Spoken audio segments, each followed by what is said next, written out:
নিজের পায়ে দাঁড়ানো। মানুষের জীবনটা সহজ নয়। কেউ কাউকে ঠেলে উপরে তুলে দেয় না। প্রতিটি মানুষকে নিজের চেষ্টা আর কষ্ট দিয়েই জীবনের সিঁড়ি বেয়ে উঠতে হয়। রফিক ছিল এক সাধারণ গ্রামের ছেলে। বাবা ছিলেন দিনমজুর, মা গৃহিণী। সংসারে অভাব অনটন ছিল প্রতিদিনের সঙ্গী। কিন্তু ছোটবেলা থেকেই রফিক জানত, অভাবকে জয় করার একটাই পথ আছে, কঠোর পরিশ্রম। বন্ধুরা যখন খেলাধুলো করত, রফিক তখন বাজারে কাজ করত। রাতে মোমবাতির আলোয় পড়াশোনা করত। অনেকে মজা করে বলত, তুই এত কষ্ট করছিস কেন? রফিক শুধু হেসে বলত, আজ তোমরা খেলছ, কাল আমি জীবনটা জিতব। এসএসসি পরীক্ষার আগে পর্যন্ত সে ভ্যানে করে বাজারে চাল ডাল টানত। পরীক্ষায় পেল প্রথম বিভাগ, কিন্তু কলেজে ভর্তির টাকার অভাবে হাল ছাড়ল না। দিনে পড়াশোনা করত, রাতে হোটেলে কাজ করত।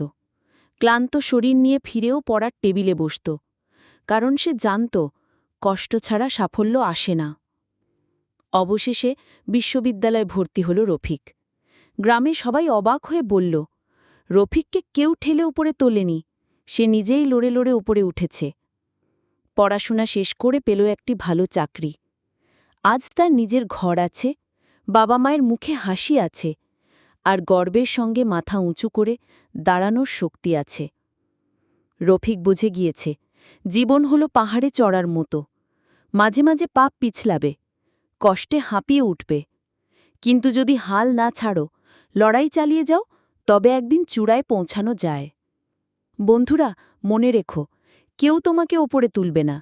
নিজেকে নিজের পায়ে দাঁড়াতে হবে, কষ্টকে আলিঙ্গন করতে হবে, আর স্বপ্নকে আঁকড়ে ধরে রাখতে হবে। কারণ সাফল্য কেবল তাদেরই হয় যারা দিন-রাত চেষ্টা করে, হাল ছাড়তে জানে না, আর ঘামের বিনিময়ে নিজের ভাগ্য লিখে নেয়।